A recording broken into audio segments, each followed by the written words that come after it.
right. We need to hear the van story. Van story.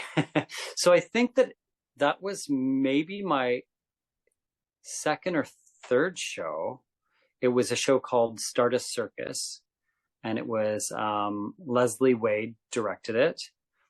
Dan McDonnell was our stage manager, and a guy named Donnie McPhee, who was brand new at the time. He's still in the, I think he's still in the business, but Donnie McPhee. And it was a show that was like circus based. And it was like these two brothers ran off to join a circus. It was kind of like the loose story, but it was just like all the songs that are kind of circusy songs. And we had traveled all over the place, and we were very, very proud because we were the first cast in this brand new van.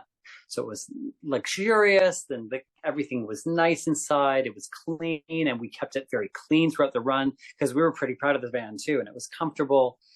And I think that Smile ended up getting a second van. So the van worked out so well, and they're like, we're going to get a second van because we're going to start this other thing where people are going at the same time. And so there's two of these vans out, and we had almost finished the run. We just had finished the second or the penultimate show. We had one more to go. And so we were coming back from somewhere, coming back to Toronto from like the Guelph area. I don't know if it was Guelph exactly that we were in that day, but we were coming back from the Guelph area, and we were driving along, and it was a pretty sunny day, and Dan McDonnell was driving, and I was in the back just kind of like reading or something, and the van kind of like did a little like kick like this, and I thought, oh, I kind of looked up because I thought, oh, he's braking for some reason.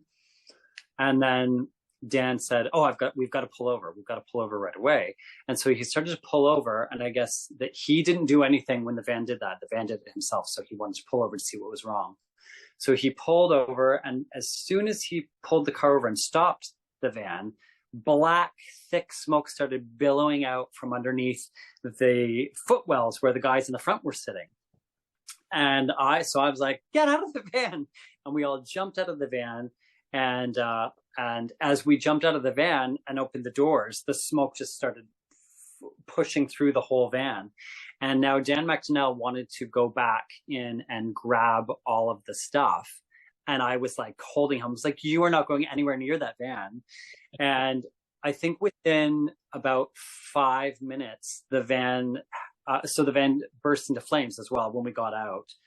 And within about 5 minutes, the van was reduced to just the shell, like the metal shell. There was no tires left. It had burnt away to just anything metal that was left in the van. And it was wild. So we were stopping traffic on both sides. Apparently the van from Smile was on the other side, going like, they had passed by us, and they're like, oh, that van looks like our van. And passed by that. And then at the time I had a friend that was living in Guelph, and she had said that she was stuck for about 45 minutes waiting to see what was going on her way home. And I was like, yeah, that was us. We were the van that was on fire. And so the cops came, and they were like, is anybody else in the van? And we're like, no one else was in the van. And they kind of did their investigation, I guess, asking Danny what was going on.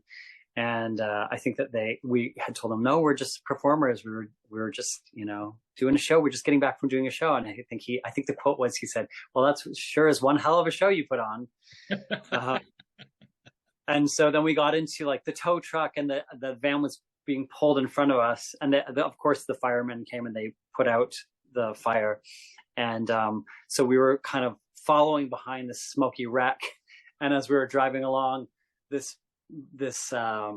charred program slapped on the window shield in front of us. So we just saw all of our faces and this burnt program, and Dan McDonnell reached out, and he's like, I got to keep this, and kept that program. And I think that now, and he kept the license plate. And now I think that Tom has that burnt program and the license plate framed in the office of Smile. But that's what happened.